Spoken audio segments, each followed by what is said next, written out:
I'm Jamie and welcome back to my channel. Today I'm going to be talking about the penultimate episode of Taskmaster Series 15, and this was a really fantastic episode. I enjoyed so much about this. So yeah, let's get in with the prize task, which was actually surprisingly good for a prize task. The prize at task category was the sneakiest thing, and I thought everybody did a really good job with this. So we started off with Jenny bringing in a mask, which again, just kind of a sneaky thing, bringing in a mask, which I thought was fairly decent as a prize task. It's about as classic as you can go, really. But then having that twist that she had actually brought in her new book to promote because she thought it didn't get enough publicity, which I thought was genius. I thought it was so funny.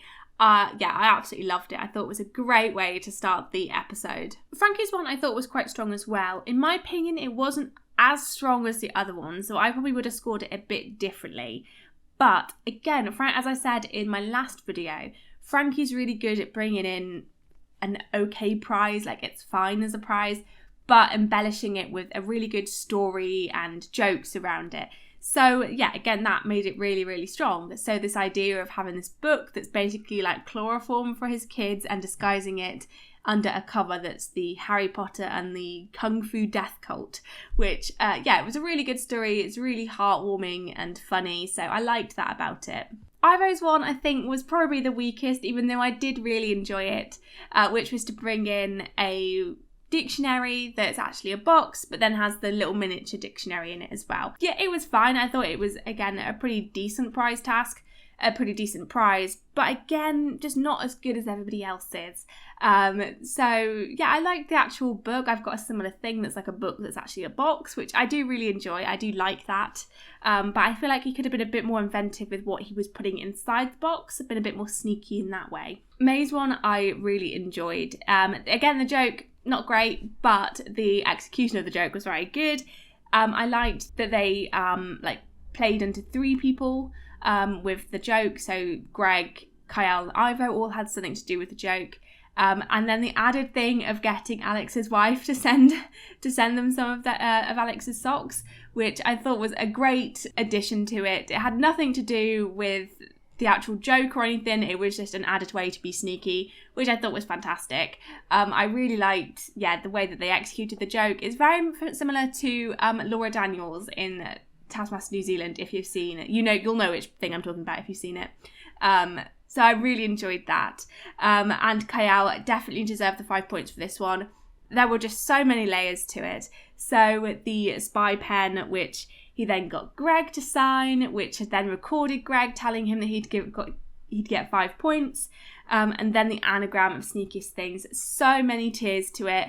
100% deserved the 5 points. I just thought it was such a good prize task. This is how I want the episode to start every single time. I thought everybody put in a really good amount of effort and seemed to be having a lot of fun with it as well. So I loved all of that.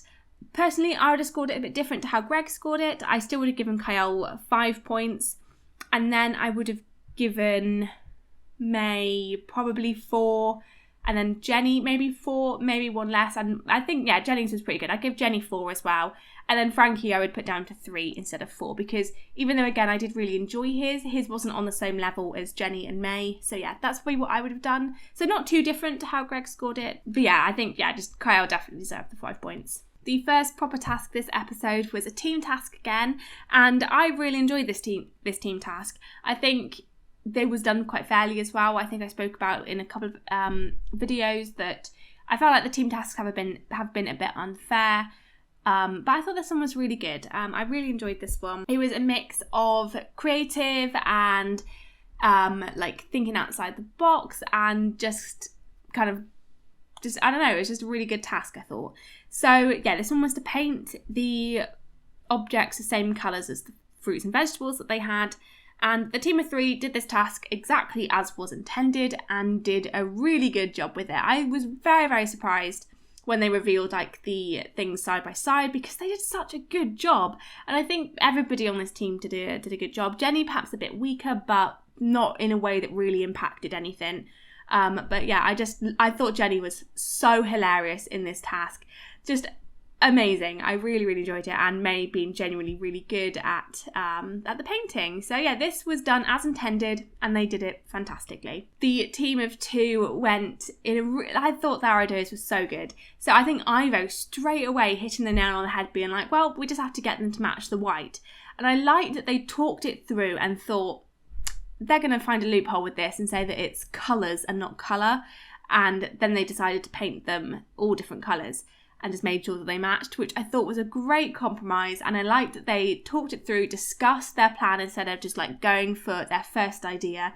And they were thinking very much how Alex thinks, I think, in the sense that they were like, they're gonna try and screw us over here, and made it so that they couldn't. So I loved it. I thought it was great. I also think they had the better idea of throwing the palette over to the paints and then putting all the paints on the palette and then throwing it back. That seemed to be a more effective way than just trying to get the paint over to the palette. So yeah, I like that. I think they had lots of really good out-of-the-box thinking and just, yeah, being so different with their approach. So I thoroughly enjoyed it. And yeah, when Ivo stepped off the red spot, I was very worried that they'd get disqualified, and I really didn't want them to get disqualified. So I did enjoy, and I did really appreciate the cancelling out of the disqualifications, because it's never that nice when everybody gets disqualified. However, it didn't really make much of a difference because everybody got 5 points.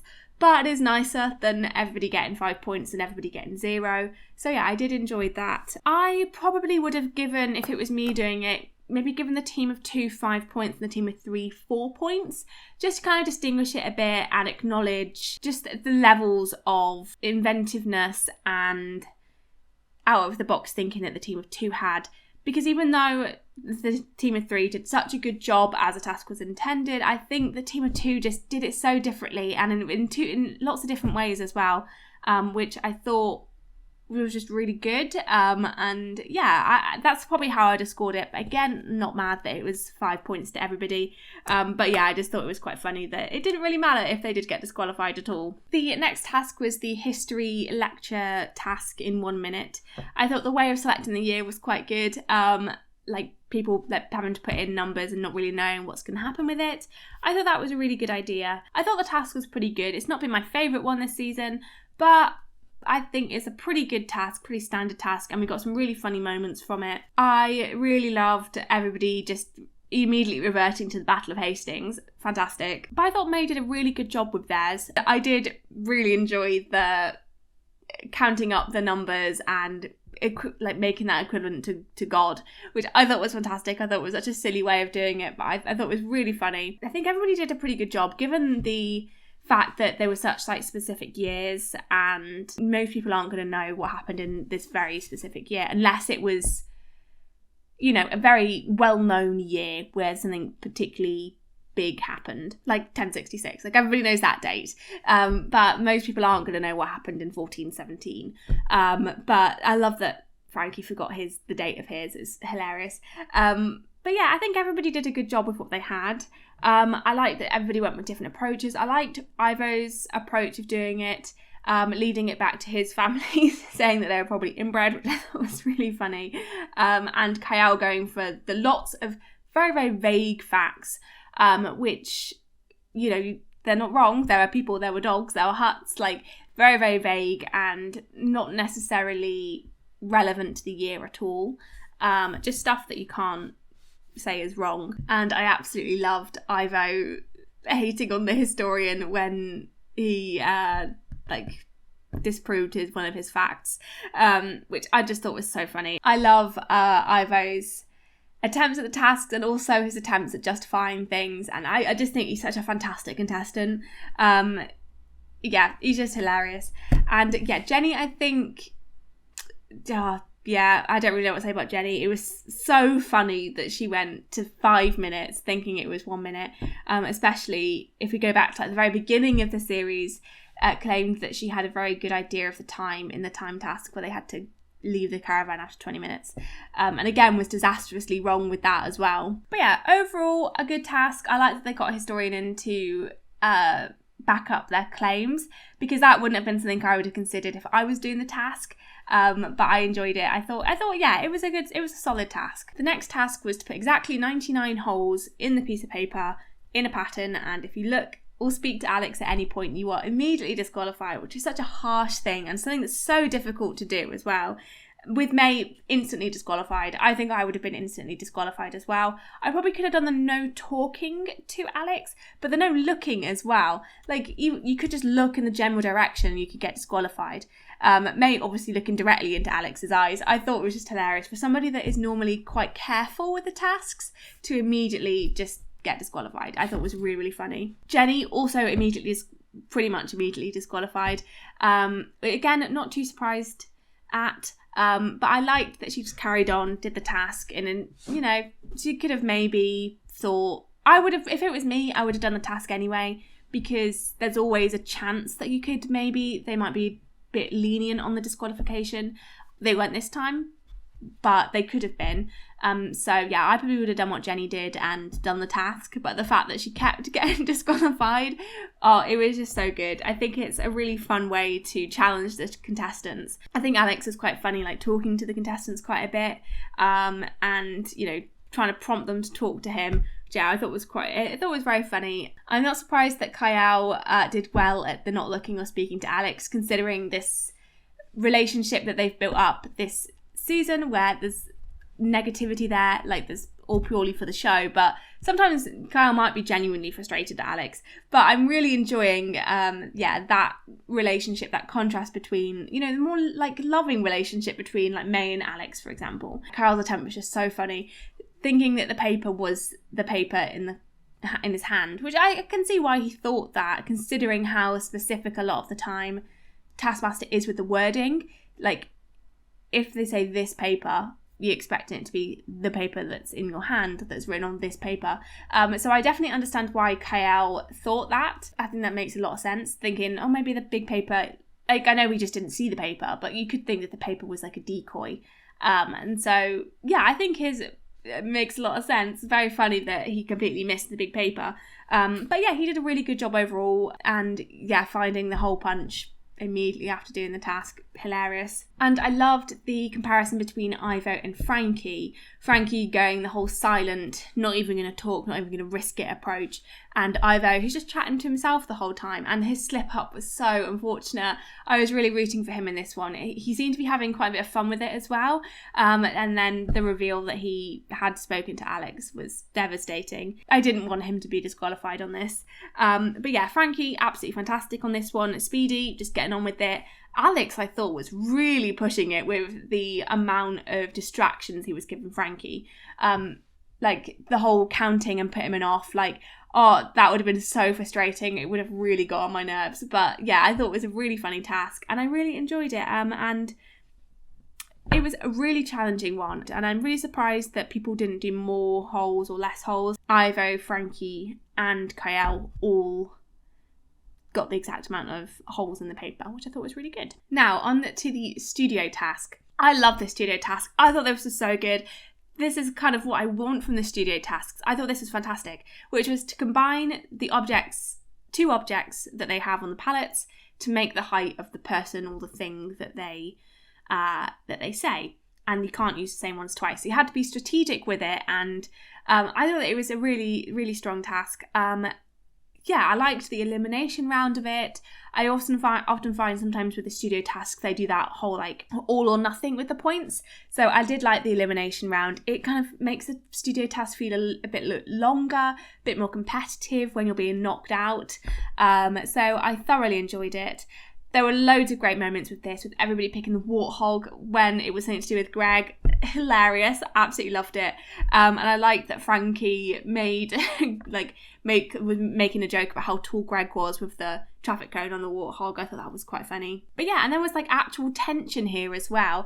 And I imagine this would have been really fun for the audience to watch as well. But yeah, actual tension when Yoda, they had to make Yoda, and they had things that were like, it wasn't like it would have been funny if somebody had like the traffic cone or something that was bigger, like the warthog, or the cello. But the fact that they were so close to each other, oh god, there was tension there, which is what we want from the studio task. I love that. But yeah, I thought this was such a strong task. And then I did notice a little bit at the end, like Ivo, the way that Alex is revealing the heights of things, like the difference. I really seemed to genuinely thought that he'd won, which it made me so sad for him. He tries so hard, and I really want him to win. He always just seems so excitable about the fact that he might be winning, and then he just gets disappointed. I thought this was such a good studio task. It was really inventive, it was different. I thought it was just such a funny task, and yeah, I loved it. And then we had Kiell win for the third time in a row, and I bet nobody saw this coming, but I've been kind of rooting for Kiell. I think he's just a fantastic contestant. I'm loving all of the contestants, so I'd be happy with whoever wins. I'm normally always happy with whoever wins, but I have kind of been rooting for Kiell a bit. He's been the underdog and is genuinely doing really well. So he's got 77 points behind May, so I don't know whether he'll do it, but I'll be happy if May wins as well. I think they're really good, but I am hoping Kiell wins. This video will be coming out after the final airs, so you guys will know when this video comes out who's won. I was kind of rooting for Ivo as well. And Jenny, I've been rooting for everybody at one point. If you enjoyed this video, then please give it a like and comment down below your thoughts on the penultimate episode of Series 15, and subscribe if you want to see more videos too of Taskmaster. I'll have some out for you soon. Thank you so much for watching, and I'll see you in the next one. Bye!